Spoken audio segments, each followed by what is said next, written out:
لتستووا على ظهوره ثم تذكروا نعمة ربكم إذا استويتم عليه وتقولوا سبحان الذي سخر لنا هذا وما كنا له مقرنين وإنا إلى ربنا لمنقلبون وجعلوا من عباده جزءا إن الإنسان لكفور مبين صدق الله العلي العظيم। শ্রদ্ধা সম্মানিত মুসল্লিয়ানে কিরামগণ, আমরা পবিত্র কালামুল্লাহ শরীফে 25 নম্বর পারা সূরা যুখরুফের 12 নম্বর আয়াত থেকে তেলাওয়াত শুনলাম। সূরা যুখরুফের মধ্যে আল্লাহ রাব্বুল আলামিন তিনি শপথ করে তার কিতাব অর্থাৎ পবিত্র কালামের কথা শুরু করেছিলেন। কেন? তিনি আপামর জনসাধারণের হেদায়েতের জন্য কিতাব রেখে গেছেন।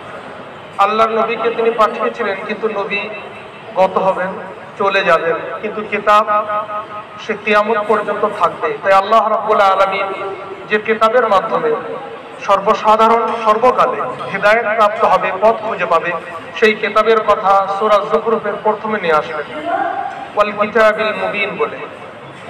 কিতাব আমরা কেমন ভাবে পেয়েছি? সরাসরি আল্লাহর বান্দা আমরা, আল্লাহর কাছ থেকে কিতাব প্রাপ্ত হয়নি। আমরা কিতাব পেয়েছি রাসূল এবং নবীদের মাধ্যমে, বিশেষত আমাদের রাসূল নবী মুহাম্মদ মুস্তাফা সাল্লাল্লাহু আলাইহি ওয়াসাল্লামের মাধ্যমে আমরা কিতাব পেয়েছি। আল্লাহ রাব্বুল আলামিন সেই নবী এবং রাসূলদের দিকে ইঙ্গিত করে, আমার হাবিবের দিকে ইঙ্গিত করে তিনি বললেন, ওয়াকাম আরসালনা মিন নাবিয়্যিন ফিল আউয়ালিন। নবী এবং রাসূল তারা মানুষের হেদায়েতের জন্য আসেন, কিন্তু তারা নিজ সাধনায়, নিজের ইচ্ছায়, নিজের প্রচেষ্টায় তারা নবী হতে পারেন না। নবী একমাত্র আল্লাহ রাব্বুল আলামিন যাকে তিনি মনোনীত করেন, তিনি যাকে বাছাই করেন, তার পক্ষ থেকেই নবী হয়। অন্য কেউ নিজ সাধনায়, বংশ মর্যাদায়, নিজ যোগ্যতায় নবী হতে পারে না। সেদিকে লক্ষ্য করে আল্লাহ রাব্বুল আলামিন তার রুবুবিয়্যাত, তার প্রভুত্বের পরিচয় তিনি দিচ্ছিলেন। সেখানে তিনি সেই বায়ানই আমাদের কাছে চলছিল। আল্লাহ রাব্বুল আলামিন তার প্রভুর পরিচয় তিনি দিয়ে বলছেন যে আমি কে, আমার সম্পর্কে যারা মক্কার মানুষ, ইসলাম বিরোধী, নবী বিরোধী, তাদেরকে জিজ্ঞাসা করলেও তারা বলবে যে আমি রব্বুল আলামিন, বিশ্ব নিয়ন্তা, আসমান এবং জমিন সবকিছু সৃষ্টি করেছি আমি। আল্লাযী জাআলা লাকুমুল আরদা মাহাদান ওয়া জাআলা লাকুম ফীহা সুবুল। আল্লাহ রাব্বুল আলামিন এখান থেকে তিনি তার প্রভুত্ব, তিনি যে প্রভু, তিনি যে সবার থেকে বড়, তার কিছু প্রমাণ আল্লাহ রাব্বুল আলামিন দিচ্ছিলেন যে আমি সবার বড় এই জন্যে যে আমি এইগুলো করেছি, আমার এই কৃত কাজ, আমার এই কর্ম দ্বারায় আমি বড়, আমার বড়ত্বের পরিচয় পাওয়া যায়। আমার মতো এই কাজগুলো অন্য কেউ তারা পারে না, কেউ কোনোদিনের জন্য পারে না। সেদিকে লক্ষ্য করে আল্লাহ রাব্বুল আলামিন একটা তো তিনি বললেন আল্লাহ জমিন সৃষ্টি করেছেন এবং তিনি আসমান সৃষ্টি করেছেন। তিনি মানুষের পথ গন্তব্যে যাওয়ার জন্য পথ সৃষ্টি করেছেন। আসমান থেকে বাড়িধারা তিনিই বর্ষণ করেন। আল্লাহ রাব্বুল আলামিন বলছেন মৃত্যু জমিনকে তিনি আবার পুনরায় সজীব সুফলা মানে তিনিই করে দেন। আজকের যে আয়াত আমরা তেলাওয়াত শুনেছি, এই আয়াতের মধ্যেও আল্লাহ রাব্বুল আলামিন তার এই ধরনের কিছু সৃষ্টি যেটা তার স্রষ্টা হওয়ার প্রমাণ বহন করে তিনি লক্ষ্য করে বলছেন ওয়াল্লাযী, আল্লাহ তিনি খালাকাল আজওয়াজা কুল্লাহা, যিনি সমস্ত জিনিসকে জোড় তৈরি করেছেন, জোড় হিসাবে তিনি তৈরি করেছেন। আর ওয়াজআলা লাকুম মিনাল ফুলকি ওয়াল আনআম, বিশেষত তোমাদের জন্য আল্লাহ রাব্বুল আলামিন মানুষকে বলছেন, ওগো মানুষ, বিশেষ করে তোমাদের জন্য আমি তৈরি করেছি নৌযান, নৌযান তৈরি করেছি, মানে নৌকা, ওয়াল আনআম, এবং চতুষ্পদ প্রাণী তৈরি করেছি। কেন? মা তারকাবুন, যার উপরে তোমরা আরোহণ করতে পারো, চাপতে পারো।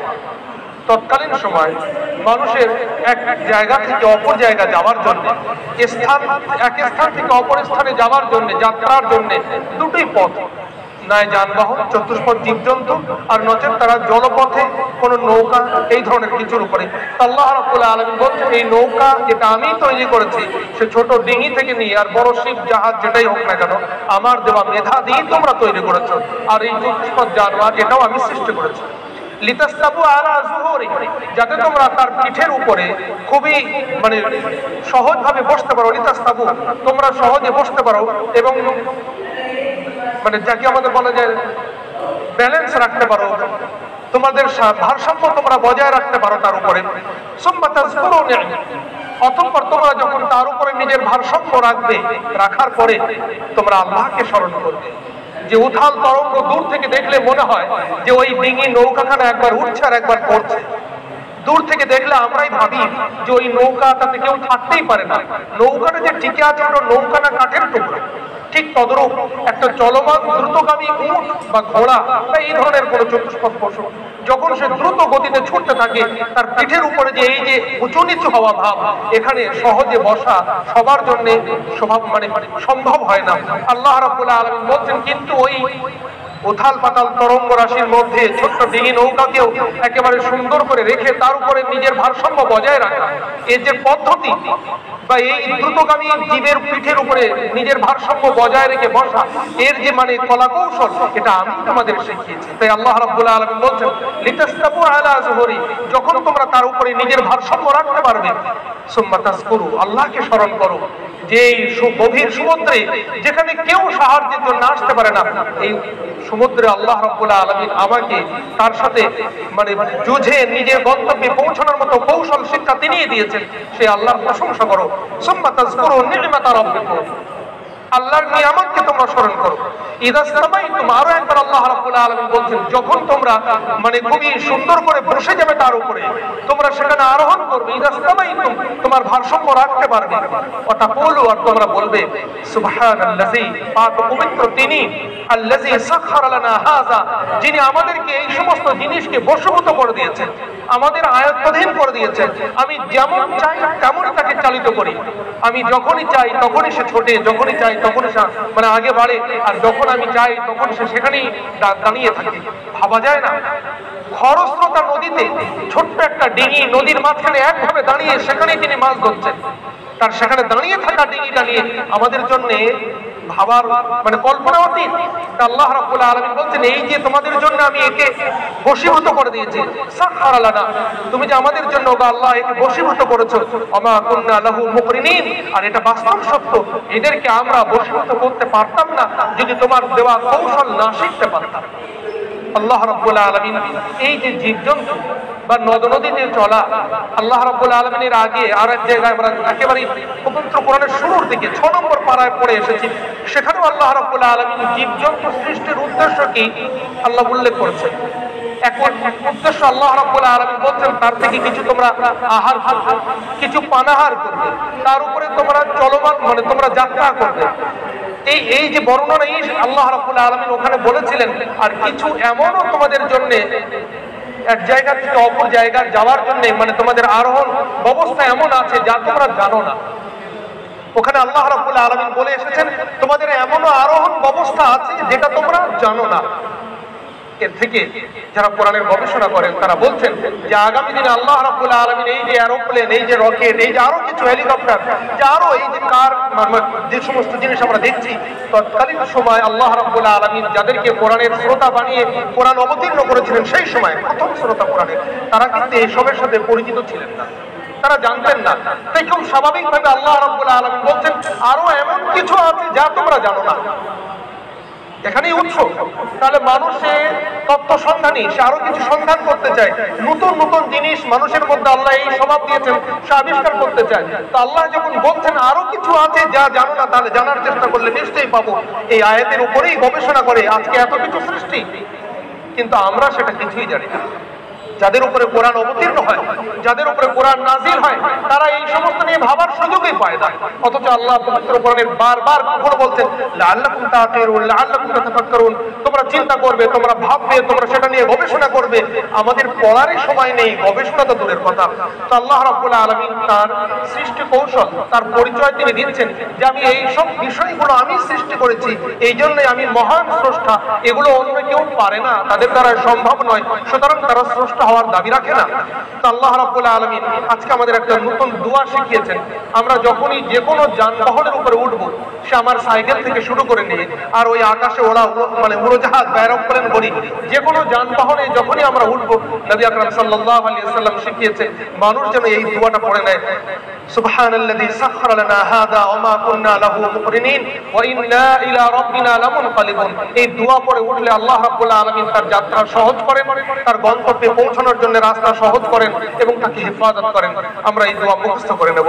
তো আল্লাহ রাব্বুল আলামিন তার পরিচয় দিচ্ছিলেন, সর্বপ্রথম তিনি তার কিতাবের পরিচয় দিয়েছেন, তার রাসূলের পরিচয় দিয়েছেন এবং তিনি তার নিজ সত্তা রব্বুল আলামিনের পরিচয় দিয়ে চলেছেন।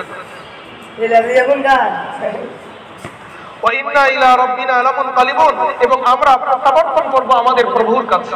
আল্লাহ রাব্বুল আলামিন 14 নম্বর আয়াতের মধ্যে এই কথা তিনি বললেন, ওয়া ইন্না ইলা রাব্বিনা লামুনকালিবুন। আমরা আল্লাহর কাছে, আমরা আমাদের প্রভুর কাছে ফিরে যাব। এটা কখন বলছেন? একটু আগে যখন তিনি যাত্রার কথা বলেছেন, সফরের কথা বলেছেন। আমরা নৌকায় মানে নদী পথে বা স্থল পথে যে পথেই চলি না কেন আমরা যাত্রা করছি। যাত্রা মানে কি? এক স্থানে যেখানে আমি ছিলাম সেই জায়গা ত্যাগ করে আমি অন্য জায়গায় যাচ্ছি। কখনো চিরস্থায়ী চিরদিনের জন্য, কখনো অল্প সময় ক্ষণস্থায়ী কিছুদিনের জন্য। তো আমরা এক জায়গা থেকে অপর জায়গা আমরা যাত্রা করছি। আল্লাহ রাব্বুল আলামিন বলছেন এই যাত্রা তোমারই একটা হবে, এই যাত্রা শেষ হবে যখন তুমি এই পৃথিবী থেকে যাত্রা করে সেই হাসরের পথে পরকালের পথে পাড়ি দেবে। তো আল্লাহ রাব্বুল আলামিন সবসময় তিনি স্মরণ করাচ্ছেন পরকালকে। কেন? আমরা এর আগের সূরায় আমরা পড়ে এসেছি যে আখিরাত সম্পর্কে মানুষ যত সচেতন হবে, আখিরাত সম্পর্কে মানুষ যত ভাববে এবং জানবে, তার গুনাহ এবং অন্যায়ের পথ তত বন্ধ হবে। এমনি এমনি তার নেকি এবং আমলের পথ তত উন্মুক্ত হবে, ভুলে যাবে অটোমেটিকলি। তো আল্লাহ রাব্বুল আলামিন এখানেও আমাদের যখন আমরা যাত্রা করছি সেখানে আল্লাহ স্মরণ করিয়ে দিচ্ছেন যে দেখো তোমার এই যাত্রা শেষ হবে আখিরাতে। আল্লাহ রাব্বুল আলামিন ঠিক তদরূপ এর থেকে আমরা এটাও ভাবতে পারি যখন আমরা পথে বাহির হই, ফিরে আসার নিশ্চয়তা আমরা কেউই পাই না। একেবারে সুস্থ সবল অবস্থায় আমি গেছি, আমার কোনো দোষ নেই, আমার নিয়ম সবকিছু মেনে ধীরে সুস্থে আমি আমার বাম দিক থেকে, কিন্তু পিছন থেকে কেউ এসে গেলেন অসাবধানতার সাথে এবং তিনি আমাকে পিছন থেকে ধাক্কা দিলেন, অ্যাক্সিডেন্ট হয়ে গেল, একেবারে সেখানেই আমার মরণ হয়ে গেল।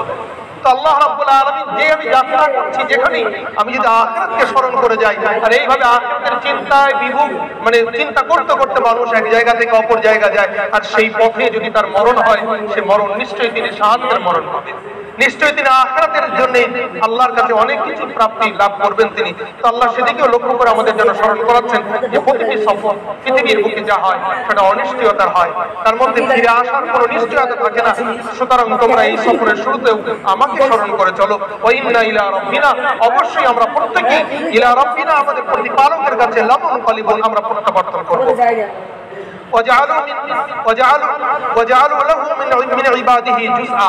আল্লাহ রাব্বুল আলামিন আমরা শুনে এসেছিলাম সূরার শুরুতে যে এই সূরার মধ্যে আল্লাহ কোন কোন বিষয় আলোচনা করবেন, তার মধ্যে একটা বিশেষ বিষয় ছিল এই যে মক্কাবাসীদের কিছু ভুল ধারণার খণ্ডন করা হবে। তারা কিছু ধারণা পোষণ করত, মনে মনে তারা ভাবতো যে এটা ঠিক, কিন্তু ইসলাম এসে নবী মুহাম্মদ সাল্লাল্লাহু আলাইহি ওয়াসাল্লামের কাছে আল্লাহ রাব্বুল আলামিন কোরআনের আয়াত দ্বারা প্রকাশ করালেন যে তোমাদের এই ভাবনা এটা ঠিক নয়, এটা ভুল। তাদের এই ভুল ধারণাকে আল্লাহ রাব্বুল আলামিন খণ্ডন করছেন। ভুল ধারণা কি? মক্কাবাসীদের ভুল ধারণা ছিল এই যে আমরা যেমন পিতা, আমরা যেমন পিতৃত্ব হয়ে আমরা নিজেদের গর্ববোধ করি পিতা হতে পেরে, তো নিশ্চয়ই আল্লাহ রাব্বুল আলামিন এত কিছুর মালিক, তিনিও পিতা, তিনিও সন্তান রাখেন, তারও কেউ সন্তান আছে। সেই সন্তানের রূপ তারা দিয়েছিল আল্লাহর সৃষ্টি মখলুক, আল্লাহর সৃষ্টি নিষ্পাপ নিষ্কলঙ্ক ফেরেশতা কুল যারা, এই ফেরেশতা মালায়েকা, এই ফেরেশতাদেরকে মক্কাবাসীরা বলতে এরা হলো আল্লাহর কন্যা, মেয়ে আল্লাহ, তারা একে আল্লাহর মেয়ে সন্তান বলতো। আল্লাহ রাব্বুল আলামিন তাদের এই বিশেষ ধারণাকে খণ্ডন করছেন আগামী আয়াতগুলির মধ্যে যে এই ধারণা ঠিক নয়। যেমন ইহুদি সম্প্রদায় তারা মনে ভাবে উযায়ের আলাইহিস সালাম আল্লাহর পুত্র, খ্রিস্টান ভাই তারা ভাবে হযরত ঈসা আলা নবিয়িনা সাল্লাল্লাহু আলাইহি আমাদের নবী ঈসা, ইনি আমরা সকলকে নবী বলে মানি, ইনি হলেন আল্লাহর পুত্র। আল্লাহ রাব্বুল আলামিন সেখানেও খণ্ডন করেছেন। পবিত্র কোরআনের আগেও এসেছে যে ঈসা আলাইহিস সালাম সম্পর্কে খ্রিস্টান ভাইরা তার ভক্তবৃন্দ যেমন তাকে আল্লাহর পুত্র বলে মানে, এটা ঠিক নয়। ঠিক তদ্রূপ ইহুদি সম্প্রদায়ের মানুষেরা হযরত উযাইর আলা নবিয়িনা সাল্লাল্লাহু আল্লাহর পুত্র বলে ঘোষণা দেয়, এটাও ঠিক না। মক্কার মুশরিক পৌত্তলিক তারা ফেরেশতাকুলকে আল্লাহর কন্যা বলে ঘোষণা দেয়, এটাও ঠিক নয়। তা আজকে যেহেতু আল্লাহ রাব্বুল আলামিন প্রিয় নবী সাল্লাল্লাহু আলাইহি সাল্লামকে মক্কার মানুষের সামনে তিনি দাঁড়িয়েছেন, দাঁড় করিয়ে দিয়েছেন, তিনি তাদের সাথে কথা বলছেন, তাদের এই ভুল ধারণাকে খণ্ডন করা হচ্ছে।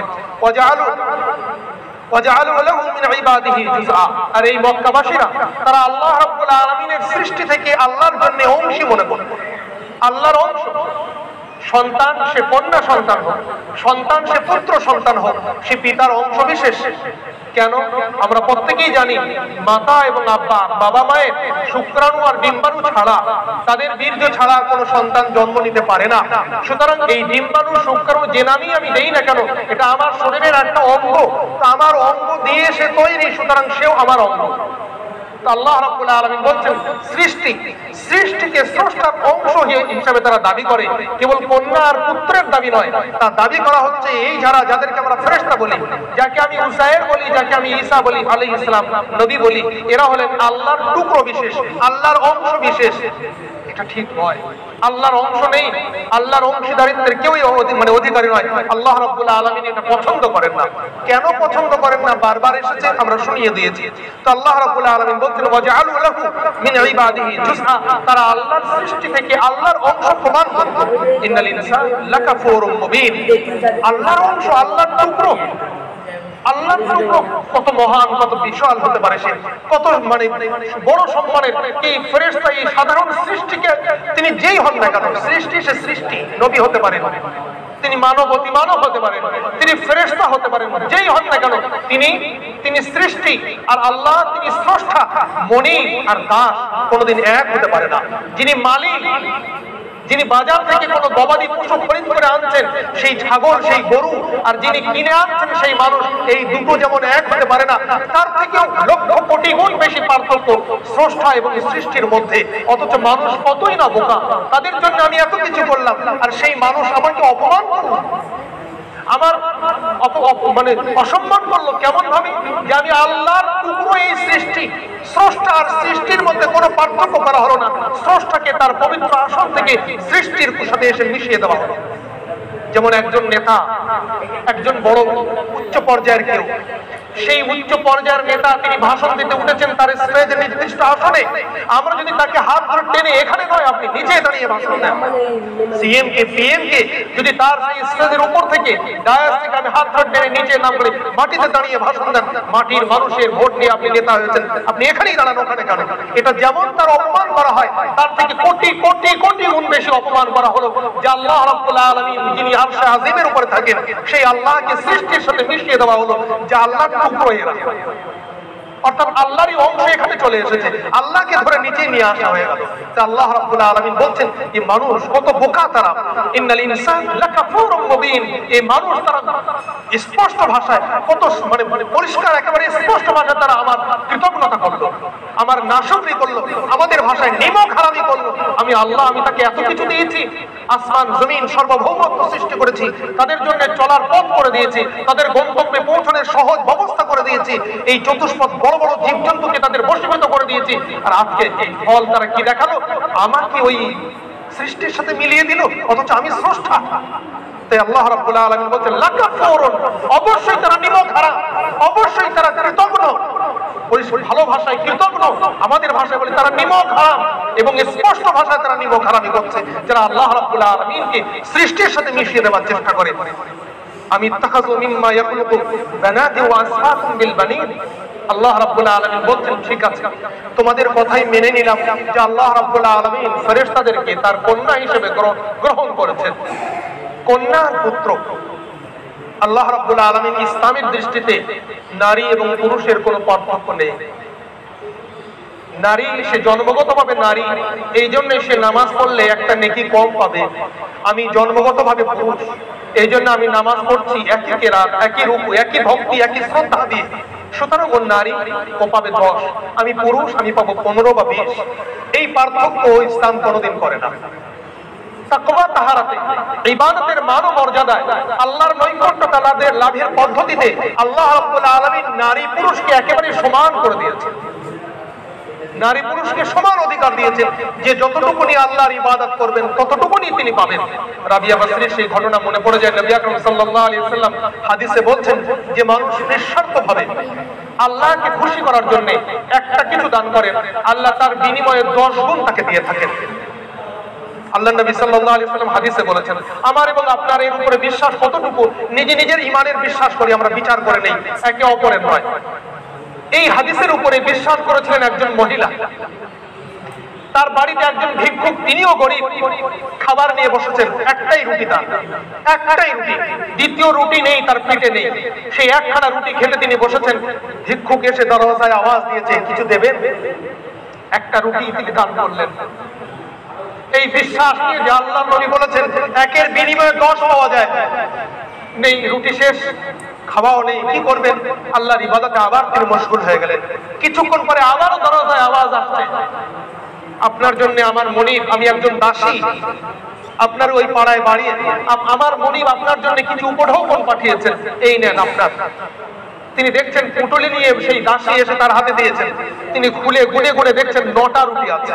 তিনি বলছেন, তুমি ভুল করেছো, এটা তোমার মনিব আমার জন্য পাঠাননি, অন্য কারোর জন্য, যাও ফিরে দাও। সেই দাসী ফিরে গেল তার মনিবের কাছে, গিয়ে বলছেন, মনিব আপনি কার নামে দিয়েছেন? যাকে দিয়ে এসেছি তিনি বলেছেন এটা আমার নয়, অন্য কারো। তিনি বলছেন, চিন্তা করার পরে রুটি গুনলেন, হ্যাঁ এটা তোমার অমুকের জন্য দিয়েছিলাম, এটা অমুকের না, ওর জন্য তো এই বান্ডিল টাকা আছে, এটা গিয়ে ওকে দিয়ে আসো। দ্বিতীয় বান্ডিল যখন গেল তখন দেখা গেল তার মধ্যে 10টা রুটি। তিনি কে ছিলেন? একজন মহিলা, রাবিয়া বসরি। যদি হাদিস এবং ইসলাম নারী পুরুষের পার্থক্য করত, তাহলে রাবিয়া বসরি মেনে নিতেন আল্লাহর নবী পুরুষ মানুষ। তিনি পুরুষের জন্য বলেছেন, পুরুষ যদি 1 টাকা দান করে 10-এ 10 পাবে, আর নারী যদি করে সুতরাং তার মর্যাদা তো কম, সে 9টাও পেতে পারে না। ইনসাফ ইসলামের সমমর্যাদা পূর্ণ দিয়েছে। রাবিয়া বসরি তিনি মহিলা মানুষ, হাদিসের উপরে অগাধ বিশ্বাস তার, আল্লাহ হাতে কলমে দেখিয়েছেন। যার ঈমান যতটুকু, ঈমানের পুরস্কার সে ততটুকুনি পাবেন ইহকাল এবং পরকালে। আজকে আমার এবং আপনার ঈমানের দুর্বলতা এসে গেছে, সুতরাং সেই ঈমানের পুরস্কার থেকে আমরা বঞ্চিত হচ্ছি আমার কারণে। আমরা যারা যারা বঞ্চিত হচ্ছি, কেউ কাউকে দোষ না, নিজের কারণে নিজে বঞ্চিত হচ্ছি। একবার ভাবুন যে সকাল থেকে নিয়ে আজকে এই বেলা দুপুর 12টা পর্যন্ত, কি সন্ধ্যা বিছানায় যাওয়ার আগে পর্যন্ত ইসলাম আমার কাছে যতটুকুনি দাবি করেছে, মুসলমান তুমি এইগুলো করো, আমি কি ততটুকুনি করতে পেরেছি? আর যতটুকুনি আল্লাহ আমাকে শাস্তি থেকে বাঁচিয়ে, শাস্তি তিনি দেননি এখন আমাদের কাউকে, এটা একটা পুরস্কার হয়েই গেল। শাস্তি থেকে বাঁচিয়ে উপভোগ করার জন্য যত নিয়ামত দিয়েছেন, আমার যতটুকুনি আমি আল্লাহর এবং রসুলের কথা, ইসলামের দাবি আদায় করেছি তার তুলনায় কম না বেশি, একবার বিচার করে দেখে তারপর বলবেন আল্লাহ আমাদের পুরস্কৃত করেননি। অবশ্যই অবশ্যই এটা আমার বিশ্বাস যে আমার ইবাদতের থেকে লক্ষ লক্ষ গুণ বেশি আল্লাহ আমাকে এখনো পুরস্কার দিয়ে চলেছেন, এবং সকলকেই আল্লাহ দিয়ে চলেছেন। আমরা আলহামদুলিল্লাহ বলি, আল্লাহ শুকরিয়া আদায় করি যে আমরা ইসলামের সেই দাবি আদায় করতে পারিনি, তারপরও আল্লাহ আমাদের দিয়েছেন। বাকিটুকুনি যেটা আমরা মনে করছি যে আল্লাহর কাছ থেকে আরো কিছু পেতাম, সেটা আমরা যদি আরো ইসলামের কাছাকাছি আসতে পারতাম আরো পেয়ে যেতাম, আরো পেতাম। আমরা তো আজকে অনেক শিক্ষিত, যারা একেবারে অশিক্ষিত, যাদের মধ্যে শিষ্টাচার কৃষ্টি কালচার কিচ্ছু ছিল না, তারা যখন ইসলামের কাছাকাছি এসেছে তারা পুরস্কৃত হয়েছে। আমরা কেন পাবো না? আমরা পাবো, আমরা তো শহরে, আমরা কেন পাবো না? যারা একেবারে পল্লী গায়ের মানুষ, তারা ইসলামকে ভালোবেসে ইসলামের কাছে এসেছে, ইতিহাস সাক্ষী দেয় তারা কেউ বঞ্চিত হয়নি, তারা প্রত্যেকেই পুরস্কৃত হয়েছে। আমরা কেন পাবো না? অবশ্যই আমরা পাবো। সুতরাং অভাব এতটুকুনি যে আমরা ইসলাম থেকে দূরে, আমরা ইসলামের কাছে নেই এখনো। নিজের পা থেকে মাথা পর্যন্ত নিজের ঈমানকে, নিজের মনকে, নিজেকেই একবারে হিসাব করে দেখি, আমি ইসলামের কত কাছাকাছি, ইসলাম থেকে কত দূরে, অনেক দূরে আমরা। আল্লাহ আমাদের সকলকে ইসলামের কাছাকাছি আসার তৌফিক দান করুন। তো আল্লাহ রাব্বুল আলামিন বলেন, ঠিক আছে নাও। তৎকালীন যুগে এবং এখনকার যুগেও মানুষের একটা ধারণা নারী ঠিক নয়। কন্যা সন্তান এ মানুষের লজ্জা বয়ে নিয়ে আসে। কন্যা সন্তান হলে মানুষের অপদস্থ, অপমান হতে হয়। পুত্র সন্তান এটা তো গর্বের বিষয়, এটা তো ভালো, সৌভাগ্যের প্রতীক পুত্র। আর কন্যা হলো অমঙ্গলা, সে আসে দুঃখ নিয়ে, দুর্দশা নিয়ে, সে আসে অপমান এবং অপদস্থ নিয়ে, সে আসে সম্মান হানি করার জন্য, সম্মান বৃদ্ধির জন্য নয়। কন্যা, তৎকালীন আরবের মানুষ এটা একেবারে প্রত্যেকেই জনে জনে তারা এই বিশ্বাস রাখত, মেয়ে সন্তান মানে একেবারে অমঙ্গল, অকল্যাণ তার বাড়িতে এসে গেছে। পুত্র সন্তান সৌভাগ্যের, খুবই ভালো, তার মুখ উজ্জ্বল হবে। আরবের প্রত্যেকটা মানুষ তারা এই ধারণা করত। আল্লাহ রাব্বুল আলামিন আরবের মানুষকে সেইভাবে বোঝাচ্ছেন যে দেখো, তোমরা এই মনে করো যে কন্যা অকল্যাণের, পুত্র কল্যাণের, পুত্র ভালো কন্যা খারাপ। আল্লাহ রাব্বুল আলামিন সবকিছুই করেছেন, তাহলে ভালো মন্দ বিচার করার মতো জ্ঞান বুদ্ধি তারও আছে। তাহলে তিনি কেন নিজের জন্য মন্দটা নিলেন, ভালোটা নিলেন না? তার তো সব ক্ষমতা ছিল, সব বুদ্ধি তো ছিল, তারপরও তিনি নিলেন না কেন? নিশ্চয়ই আল্লাহ রাব্বুল আলামিন এসব কিছুই করেননি, এই জন্যই এটা আমি ইত্তাখাযা মিম্মা ইয়াখলুকু বানাত ওয়া আসফাকুম বিল বানিন। আমি ইত্তাখাযা, এটা আশ্চর্যের বিষয় যে আল্লাহ রাব্বুল আলামিন চয়ন করার অধিকার আছে, বুদ্ধি এবং বিচার করার জ্ঞান বুদ্ধি রয়েছে, সব ক্ষমতা থাকার পরও আমি ইত্তাখাযু মিম্মা ইয়াখলুকু বানাত, তিনি নিজের জন্য পছন্দ করতেন যে কন্যাকে তিনি সৃষ্টি করেছেন সেই কন্যা, আর তোমাদের জন্য মনোনয়ন করলেন পুত্রদেরকে। এ তো আশ্চর্য। মানুষ নিজের জন্য তো ভালোটা নেয়, তা আল্লাহ নিজের জন্য ভালোটা নিতেন, পুত্র নিতেন, কন্যা তোমাদের দিতেন। কন্যা দিয়েছেন নিজের জন্য আর পুত্র দিয়েছেন তোমাদেরকে, এ কেমন হলো? এটা তো বুঝে আসে না। وإذا بشر أحدهم بما ضرب للرحمن مثلا ظل وجهه مسودا وهو كظيم। আল্লাহ রাব্বুল আলামিন আরবের মানুষের সেই সময়ের মানুষের একটা চিত্র তিনি তুলে ধরছেন যে আল্লাহর জন্য যে জিনিস নির্দিষ্ট করা হয়, যেমন বর্তমানে আল্লাহর জন্য আমরা যে জিনিসকে নির্দিষ্ট করে আল্লাহর নামে আমরা উৎসর্গ করেছি, কাকে? কুরবানির পশু। সেই কুরবানির পশুর মাংসকে আমরা কি মনে করি? ভালো, বরকত হয়।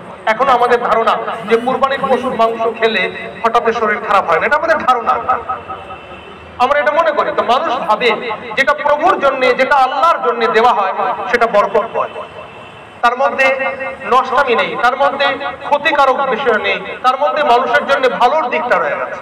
আমরা যেমন ভাবি, ঠিক পৌত্তলিক যারা হিন্দু ভাই তারাও ভাবেন প্রভুর জন্য, তাদের দেবদেবীর জন্য যে বাজারের ফল তারা দিয়েছেন সেটা কি তারা বরকত মনে করে, ভালো মনে করে, মঙ্গলের মনে করে, প্রসাদ মনে করে তারা গ্রহণ করছেন। আমরা তাবারুক মনে করে নেই, আমরা বরকত মনে করে নেই, তারা গ্রহণ করছেন কি মনে করে? প্রসাদ মনে করে নিয়ে তাকে বরকত মনে করে তারাও নিচ্ছেন। তো কেন? প্রভুর চরণ ছুঁয়ে এসেছে, সেটা স্রষ্টার কাছে তাকে দেওয়া হয়েছে। সে ভুল স্রষ্টা, ভালো স্রষ্টা, যেমনই হোক না কেন স্রষ্টার কাছে সে গেছে, সুতরাং এটা ভালো। তো আল্লাহ রাব্বুল আলামিনের জন্য নির্দিষ্ট হয়ে গেলেন কে? কন্যা এবং পুত্র, নারী আর পুরুষ, এই তো দুটো। নরনারীর মধ্যে নারীকে আমরা দিলাম আল্লাহর জন্য। আরব মানুষের ধারণা অনুযায়ী নারীকে নির্দিষ্ট করলাম কার জন্য? আল্লাহর জন্য। তাহলে নারীর সম্মান, নারীর স্থান কোথায়? আল্লাহর পায়ের কাছে। তাহলে যিনি আল্লাহর পায়ের কাছ থেকে হয়ে আসবেন, প্রভুর চরণ ছুঁয়ে যিনি আসবেন, তিনি বরকত, সৌভাগ্যের, তাকে সম্মান করতে হয়। অথচ বাস্তব কি দেখি? আরবের কোন মানুষকে যখন সংবাদ দেওয়া হতো, ভাই তোমার স্ত্রী গর্ভবতী ছিল, আজকে তোমার বাড়িতে একটা সুন্দর সুশ্রী কন্যা সন্তান জন্মগ্রহণ করেছে, সঙ্গে সঙ্গে সেই মানুষের মুখ কালো হয়ে যেত, সে রাগে অগ্নিশর্মা হয়ে যেত।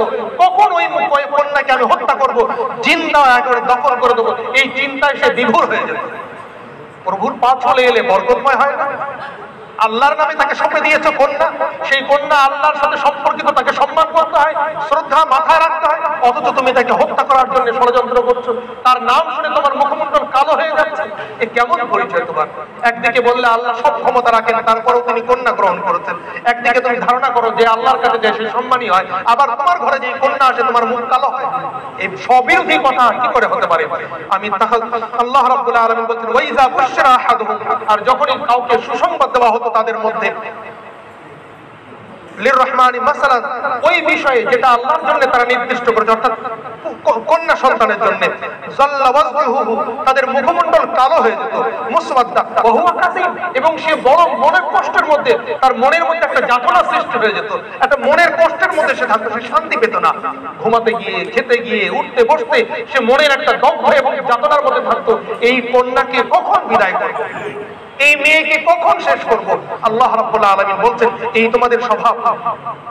আও মান ইউরাশাউ ফিল হিলিয়াতি ওয়া হুয়া ফিল খিসামি গায়রু মুবিন, তোমরা কি আল্লাহর জন্য তাকে পছন্দ করলে? আল্লাহ আবারও বলছেন যারা লালিত পালিত হয় অলংকারে সাত পাটের মধ্যে, আর তারা তর্ক বিতর্কে অংশগ্রহণ করতে পারে না, বঞ্চিত থাকে, অর্থাৎ মহিলাদের সম্পর্কে আল্লাহ রাব্বুল আলামিন বলছেন।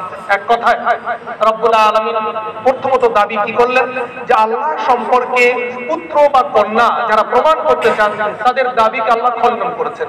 এই খণ্ডনের বাচনভঙ্গি, বর্ণনার পদ্ধতি আল্লাহ রাব্বুল আলামিন এমন ভাবে নিয়ে এসেছেন যে আরবের মানুষেরা নারীকে অপমান করত, নারীকে অবজ্ঞা করত, নারীকে অসম্মান করত।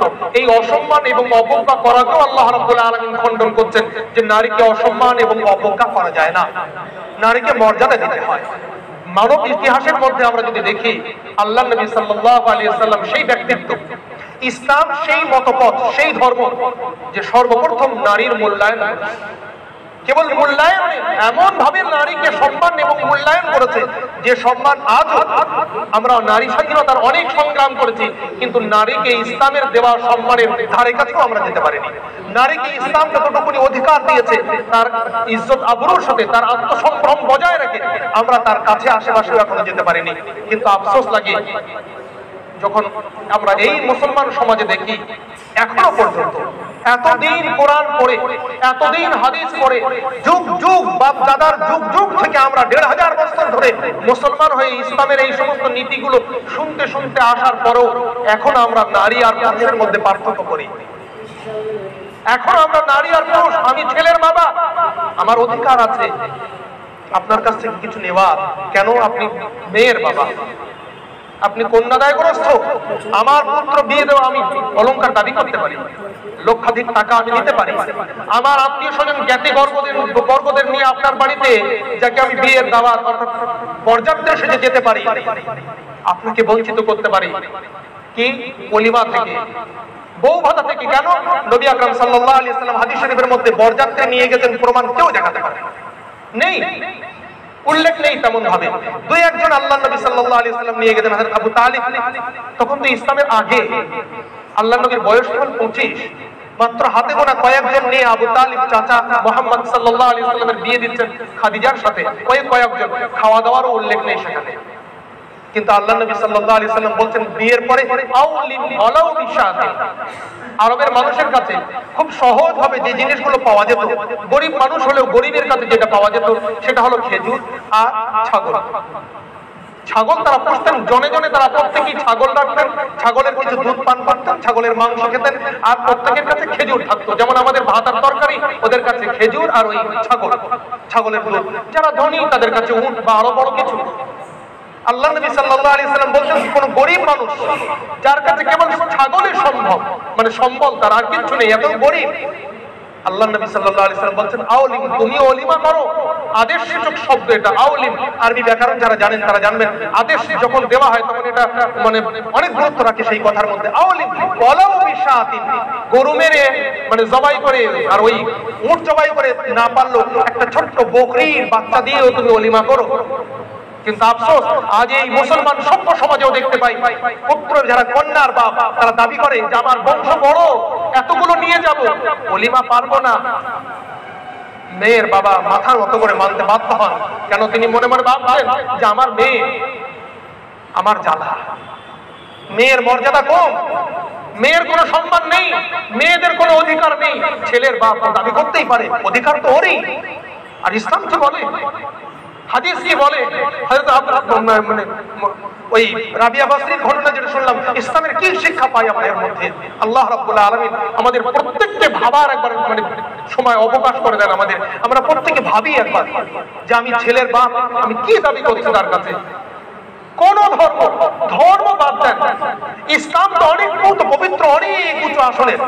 ইসলাম বাদ দেন, সাধারণ একটা সমাজের কোন ছেলেকে জিজ্ঞাসা করুন পণ নেওয়া কেমন, সেও বলবে পণ্য বা অভিশাপ। হয়তো সে নিয়ে বসে রয়েছে, কিন্তু তারপরেও সে স্বাভাবিকভাবে পরিষ্কার ভাবে কেউ বলতে পারে না পণ নেওয়া ঠিক। অর্থাৎ কন্যা পক্ষের কাছ থেকে পুত্র পক্ষ কিছু দাবি করে নেবে, এটা ঠিক, এটা জায়েজ, অধিকার, নিতে পারে, ন্যায্য, এটা কেউই স্বীকার করে না। কি হিন্দু, কি মুসলিম, কি জৈন, কি খ্রিস্টান, কেউই দাবি করে না। নিয়ে থাকেন হয়তো কেউ গোপনে গোপনে, কিন্তু মুখে তো প্রকাশ্যভাবে সামাজিক ভাবে কেউ দাবি করতে পারেন না। কেন পারেন না? নিশ্চয়ই ওটা অন্যায় নাই। যদি সেটা ন্যায় হতো দাবি করতাম আমরা। ঠিক তদ্রূপ এগুলো আল্লাহ নবী সাল্লাল্লাহু আলাইহি ওয়াসাল্লাম বিয়ে, এই যে বিবাহ বন্ধন, এই বন্ধনকে পুত পবিত্র করেছেন, খুব সহজ এবং সরল করে দিয়েছেন। কিন্তু মুসিবত আমাদের জন্য, আমরা বিয়েকে এমন একটা জ্বালা সৃষ্টি করে দিয়েছি। আজকে মেয়ের বাবারা ভাবতে বাধ্য হচ্ছে মেয়ে হয়েছে বিয়ে দেবো কি করে। আমাদের কাছে যেন একটা মুসিবত, বালা মুসিবত এসে গেছে মেয়ের বাপের জন্য। আল্লাহ আমাদের সকলকে বোঝার তৌফিক দান করুন। আমরা আল্লাহ নবী সাল্লাল্লাহু আলাইহি ওয়াসাল্লাম হাদিসে ঘোষণা করছেন একটা, সেই বিয়ের মধ্যে আল্লাহ বেশি বরকত রেখেছেন। অর্থাৎ সেই বিয়ের নবদম্পতির এবং তাদের দাম্পত্য জীবনের মধ্যে বরকত দিয়েছে। যে বিয়ে খরচ কম হয়, সাদামাটা হয়, যে বিয়ে খুব সাদামাটা সহজ ভাবে হয়, সেই বিয়েতে আল্লাহ বরকত দেন বেশি। তাদের দাম্পত্য জীবনে শান্তি আসে, তাদের আগামী দিনে যে সমস্ত সন্তান আসে নেক হয়, সৎ হয়, না চাইতেও তারা বাবা মায়ের বাধ্য হয়, আমলদার হয়, দুনিয়াদার না আমলদার দ্বারা হয়। আল্লাহ নবীর এই দোয়া রয়েছে। এই দোয়া আমাদের প্রত্যেকে স্মরণ আছে, আমরা অনেক সময় স্মরণ করি এই দোয়া, কিন্তু বিশেষ একটা জায়গায়। কত স্বার্থপর আমরা। বিয়ের যখন খাওয়া দাওয়ার ব্যাপার আসে, আমরা একাধিক পদের নাম আমরা শুনতে পাই, এই দেবো সেই দেবো সেই দেবো সেই দেবো, হাত গুনে শেষ করা যায় না। বিয়ের যখন যাত্রা, মানে ওখান থেকে এখানে আসবো, এখান থেকে ওখানে নিয়ে যাবো কি করে, তখন আমরা একাধিক গাড়ির মডেলের নাম আমাদের মনে পড়ে যায়। এই গাড়ি চলে না, এটা আরো আরো আরো কিছু চাই, আরো কিছু পাট থেকে আমরা অনেক কিছু আমরা কিনতে পারি। কত রকমের শাড়ি, কত গহনা, কত নাম মনে পড়ে। এখানে খরচের কোনো লিমিটেড থাকে না, কোনো সীমা নেই, আমাদের সব বেড়ে যায়। আর যখন দেনমোহরের ব্যাপার আসে, যখন মোহরানার ব্যাপার আসে, স্বামীর পক্ষ থেকে তার স্ত্রীকে মোহর দিতে হবে, তখন বলা হয়, মাওলানা সাহেবরা অনেক সময় বলে দেন বিয়ের খরচ কম করতে হয়, ওই জন্য মোহরটা ন্যূনতম বাঁধেন। ওই 3.5 ভরি রূপোর দাম যেটা হয়, মাওলানা সাহেব ওটাই করুন না, ভাই একটু বাড়িয়ে দেন, হয়ে যাবে। 3.5 ভরি মানে 10 দিরহাম। ইসলামী পরিভাষায় বলা হয় 10 দিরহাম, আমাদের পরিভাষায় বলে 3.5 ভরি। মনে রাখবেন, নবী আকরাম সাল্লাল্লাহু আলাইহি ওয়াসাল্লাম নিজে একাধিক বিয়ে করেছেন এবং তার 4-4টে কন্যা সন্তানকে তিনি বিয়ে দিয়েছেন নিজে, আরো অন্যান্য বিয়ে তো হয়েছে। এই সমস্ত বিয়ের মধ্যে যেটা মানে স্বয়ং নবীর সাথে জড়িত, নিজে স্বামী হিসাবে বা নিজে কন্যার পিতা হিসাবে যে বিয়েগুলো দিয়েছেন, এই 14-15টি বিয়ের মধ্যে কয়েকটি বিয়ের উল্লেখ, মোহরানার উল্লেখ পাওয়া যায়, 2-3টে পাওয়া যায় না। একটা তো অনেক বেশি, যেটা হাফসার বাদশার পক্ষ থেকে দেওয়া হয়েছিল, সেটা অনেক বেশি, কয়েক লক্ষ টাকা তৎকালীন সময়ের, এই সময়ের না, সেই হিসাবটা বাদ দেন। আর যে মোহরানা পাওয়া যায় তার মধ্যে 2টো মোহরানার পরিমাণ এসেছে 10 দিরহাম, 3.5 ভরি, 14-15টার মধ্যে। আর 9খানা বিয়ে স্পষ্ট ভাষায় আমরা দেখতে পাই, আল্লাহ নবী সাল্লাল্লাহু আলাইহি ওয়াসাল্লাম নিজে মোহর দিয়েছেন বা নিজের মেয়েদের জন্য মোহর নির্দিষ্ট করেছেন 400 দিরহাম, 500 দিরহাম, বাইরেও বেশি। 4-এর উপরে, 4 এবং 5-এর মধ্যে বেশি বেশি গুলো তো 4ই ধরে। মা ফাতেমা রাদিয়াল্লাহু তাআলা আনহা, ওনার বিয়ে হয়েছে হযরত আলী রাদিয়াল্লাহু তাআলার সাথে। আলী রাদিয়াল্লাহু তাআলাকে জিজ্ঞাসা করতেন, আলী তোমার কি আছে বলো।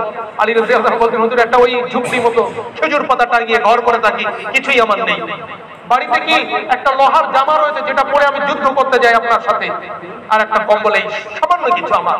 আল্লাহ নবী সাল্লাল্লাহু আলাইহি ওয়াসাল্লাম বলছেন, বিয়ের তো খরচা লাগবে, আনো তোমার লোহার বর্মটা, ওই জামাটা। তিনি অকশন করলেন, কে নেবে?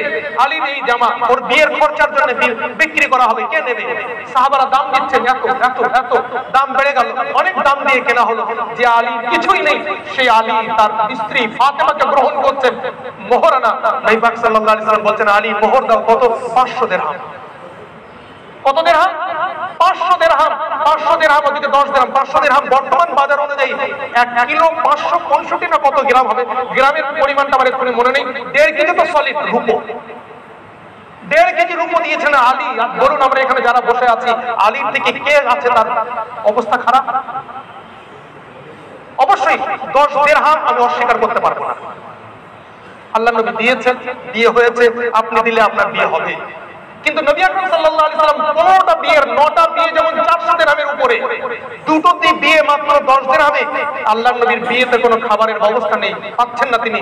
এক বিয়ের পরে নবী বলছেন, ওলিমা তো করতে হয়, আমি তোমাদের ওলিমা করতে শিখিয়েছি, আমি তো বিয়ে করে নিয়ে এসেছি গতকালকে, আজকে আমি ওলিমা করবো, কিন্তু আমার বাড়িতে বিশেষ কিছু নেই, অল্প একটু ছাতু রয়েছে, খেজুর রয়েছে, আমি আমার ওই ছাতু আর খেজুর নিয়ে আসছি। আর তোমরা তো অনেক মানুষ, কতগুলো তো মানুষের কুলাবে না, তোমাদের বাড়ি থেকে তোমরা কিছু কিছু নিয়ে আসো, সবাই একসাথে মিলে আমরা আমার ওলিমাটা হয়ে যায়। সেই নবী 400 দিরহাম দিয়ে বিয়ে করছেন, আর আপনার বাড়িতে বসে খাবার পথ শেষ করতে পারি না, আপনি বলেন 3.5 ভরি। আবার মনে করছেন আমার এই বিয়েতে বরকত, আমার বাড়িতে যে সন্তান হবে হাসান হোসেনকে হারিয়ে দেবে, আমার দাম্পত্য জীবনের সুখ আলী আর ফাতেমার থেকেও বেশি হবে। স্বপ্ন দেখুন, জেগে জেগে, ঘুমিয়ে দেখবেন না। আল্লাহ রাব্বুল আলামিন আমাদের প্রত্যেককে বোঝার তৌফিক দান করুন। নারীর সম্মান ইসলাম যে দিয়েছে সেটা দেওয়ার তৌফিক দান করুন, আমিন।